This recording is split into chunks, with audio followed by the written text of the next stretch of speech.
My 5-year-old son came up to me with tears in his eyes. They were laughing at my stutter. I didn't say anything. I just took my son by the hand, went into the living room, and said something that made my sister turn pale and my mother fall silent. My 5-year-old son walked up to me, eyes wet, bottom lip shaking. They were all laughing at him and me. That was it. That was the moment. Not some explosive fight. Not a dramatic betrayal. Just that one broken sentence. And I knew immediately who they were. It wasn't strangers. It wasn't kids at school. It was them. My family. We were at my parents' house for dinner. Something I'd been guilt-tripped into again. My mother had called 3 times that week, going on about how Lucas barely knows his own family, how I was being unfair, how kids need to toughen up anyway. I said yes like I always did just to keep the peace. Big mistake. Lucas had been in the living room with Kayla, my younger sister, and our cousin Ben. I didn't hear what happened. I didn't have to. I'd seen the way Kayla joked about his speech before. Mimicking him under her breath. Laughing behind his back. Saying things like he's cute but he's gonna get eaten alive in school. And Ben, he just joined in like the little sidekick he's always been. So when Lucas came to me holding back tears, I didn't ask what they said. I didn't need details. I just stood up, took his hand, walked into the living room and said, "This was the last time you'll ever see my son." My mom was walking in behind us and stopped like she'd hit a wall. Kayla went pale instantly. Ben mumbled something but I didn't even look at him. I didn't shout. I didn't cry. I didn't explain myself. Because the truth is, this moment had been building for years. Since the day Lucas turned 3 and started speech therapy, I've poured everything I had into helping him. Appointments, flashcards, hours of slow reading, patience even when it was hard. I followed every recommendation, every technique. The doctors all said the same thing: he's smart, he just needs time. Don't make him feel different. And I didn't. But my family did. Every visit turned into something between a roast and a lecture. Kayla would imitate him and laugh like it was a joke. My mom would act concerned, but it always came out condescending, like, poor Lucas, was some project that would never quite succeed. And they always framed it like I was the problem. Like I was too soft. You baby him too much. He's going to grow up weak. You're raising a snowflake. Funny how they said all that with their hands out. Because I'm the one who's been covering my parents' mortgage for the last 2 years after Dad blew his savings on a failed investment.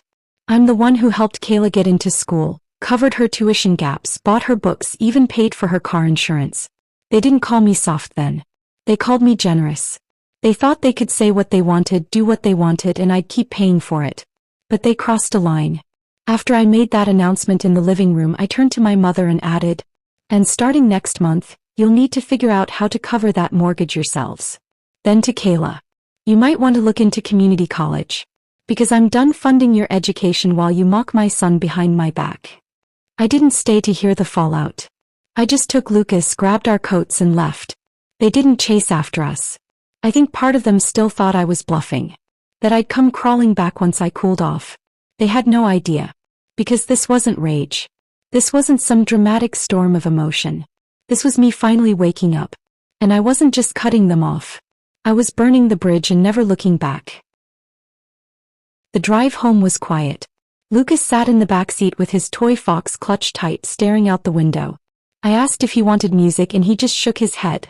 I didn't push it. When we got home, I made him some warm milk, tucked him into bed and told him how proud I was of him.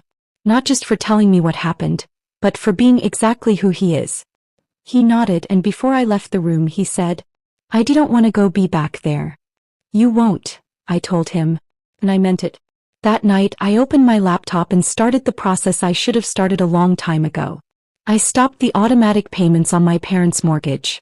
I sent Kayla one final transfer, just enough to cover the rest of the month. Then I blocked their numbers. All of them. No texts. No calls. No back and forth. I was expecting the fallout to come the next morning, but it didn't. It came faster. Not 20 minutes later, my phone lit up like a Christmas tree. My mom. "What the hell, Lana? What did you do? You're being irrational. You're ruining this family over a joke.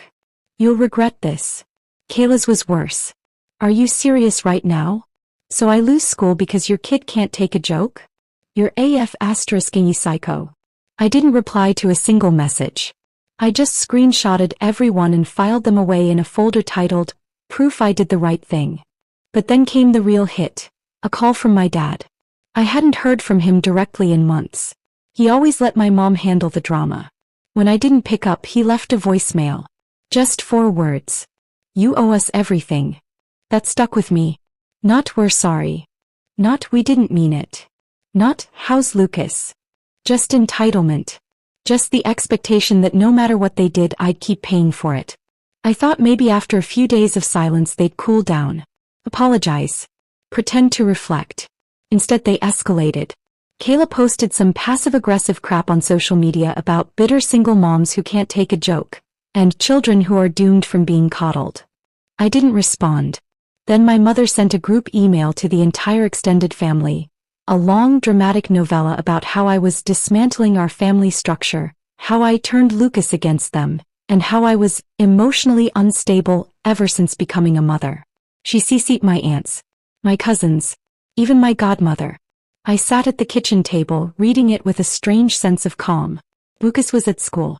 The house was quiet. And for the first time in years I realized something.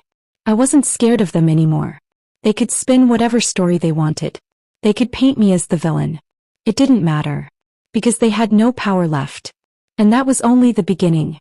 By the end of that week I could tell the silence on their end wasn't just pride. It was panic. I started getting texts from numbers I didn't recognize. My Aunt Denise. A cousin I hadn't spoken to in years. Even Ben's mom, the same cousin who laughed along with Kayla. They were all saying versions of the same thing. Your mom's really stressed. Kayla didn't mean what she said.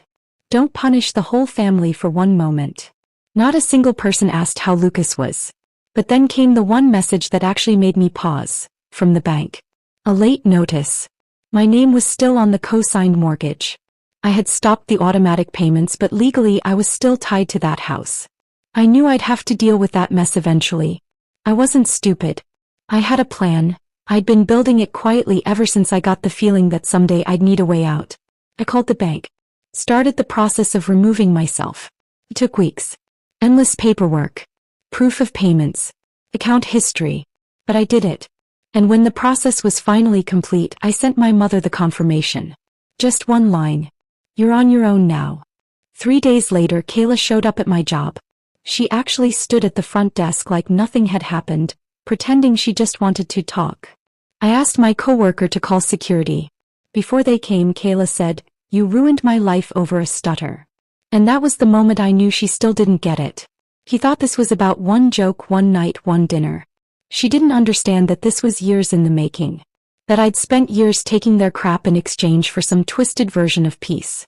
And I was finally done trading my son's dignity for their approval. When security walked her out, she said something loud enough for everyone to hear. You think you're better than us now? You think he's not gonna grow up hating you for this? I didn't even blink. Because by then I'd started seeing changes in Lucas. Real ones. He spoke more confidently. Not perfect but better.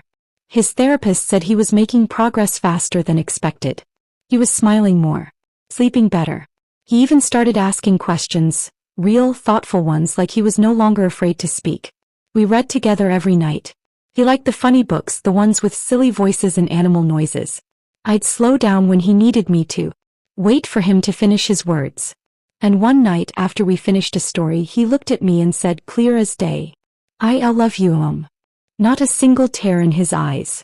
Just a little boy proud of himself. I kissed his forehead and told him I loved him more.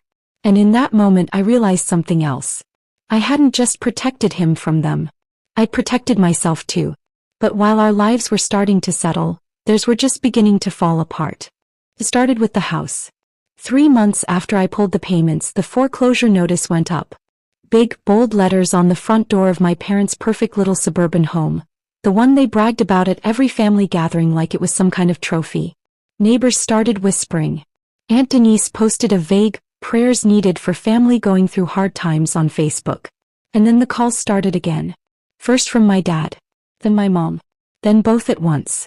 I didn't pick up. Lucas and I were at the zoo the day they lost the house. I took pictures of him feeding giraffes and laughing at a goat that tried to steal his snack. We got ice cream afterward and he said it was the best D-Day ever. Meanwhile, Kayla had dropped out of college. Turns out, without my help, she couldn't afford tuition, rent, or her car. Her posts went from latte selfies and campus parties to vague tweets about betrayal and fake people who act like family. Then one night, I remember it clearly because Lucas had just fallen asleep after trying to read a bedtime story on his own. I checked my email and saw a message from Kayla. Subject: please read. I hovered over it for a while. Thought about deleting it. But curiosity won. It was long. Pages of excuses, half apologies, and guilt-tripping. She talked about how things just got out of hand, how she was under pressure, how she didn't mean it like that. Then she got to the real reason she was writing. She needed money. Her student loans were hitting. She couldn't pay rent. She might lose her apartment. She ended the email with, "Lucas won't even remember this when he's older. But I'll remember that my sister turned her back on me when I needed her most." I didn't respond. Instead, I forwarded the email to myself, put it in the same folder as the others, and closed my laptop. They still thought I would break. That I'd cave. That some part of me still believed in keeping the peace, in being the fixer, in holding everything together while they tore it apart. But that version of me was gone. Lucas was growing. His words came smoother. His sentences were fuller. He laughed louder. He was learning that the world could be kind, and more importantly that he never had to beg for respect in his own home. And for the first time in years I was breathing like I'd come up from underwater. My family, they were learning what it felt like to live without me. And it was only going to get worse for them. By the time winter came around, they'd stopped pretending. No more guilt trips. No more emotional manipulation. No more pretending they wanted the family back together. Now it was pure desperation. One night around 11 I got a knock at the door. I wasn't expecting anyone. I looked through the peephole. It was my mother. I didn't open it. She stood there with a scarf wrapped tight around her neck, a grocery bag in one hand, like she thought this was some casual visit. After a minute she knocked again, then called through the door. "Lana, it's freezing out here. I just want to talk." Lucas was asleep. I turned off the porch light and walked away. She waited 15 minutes. Then left. The next morning I found the bag still sitting outside. Inside was a stack of old photos. Me as a kid, her holding Lucas as a baby, a note scribbled on yellow-lined paper. "Family is family. No matter what's happened. Please come home." I stood there in the doorway holding that note, and for the first time in months I felt nothing. Not anger. Not sadness. Not guilt. Just nothing. His home. That wasn't their house.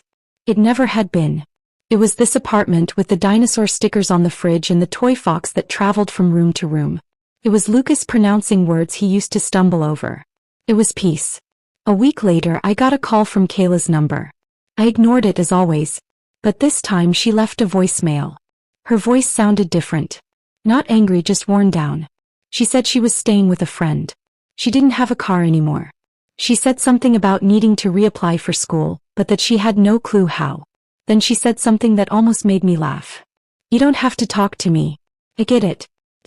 Please talk to Mom. She's not doing great." I didn't call back. Because all those years I was too sensitive. This was what that sensitivity built. A boy who felt safe. A boy who smiled more now than he ever had in their house. And all those years they said I was spoiling them by depending on me. They were right. I had spoiled them by absorbing the damage, by shielding them from consequences. Now they were finally living in the wreckage they created. And I wasn't going to save them from it. Spring came early that year. Lucas was outside on the patio, sitting on a little blue stool with chalk in his hand, drawing something on the bricks. I watched him from the kitchen window while stirring pasta on the stove. He was humming, actually humming, something he'd never done much before. His speech therapist had just emailed me that week to say his progress had officially moved into the mild category. He was ahead of schedule. She said, "He's relaxed. He's confident. You've done the right thing." And I realized that was the first time in years I didn't feel like I had to question myself. A few weeks later the final email came. It was from my dad. A single sentence. "We lost the house." That was it. No request. No apology. No attempt to reconnect. Just the blunt fact, like he couldn't bear to say more. I sat with it for a minute, just looking at the words. The same man who told me I owed them everything was now announcing in silence that it was all gone. I thought I'd feel something when it happened. Closure. Victory. Maybe guilt. But no. It was just done. Kayla ended up taking some job out of state. I don't know where. She stopped posting on social media. My mom moved in with one of her sisters. Someone she used to talk trash about constantly. The silence stretched longer. Then it stuck. Lucas started kindergarten that fall.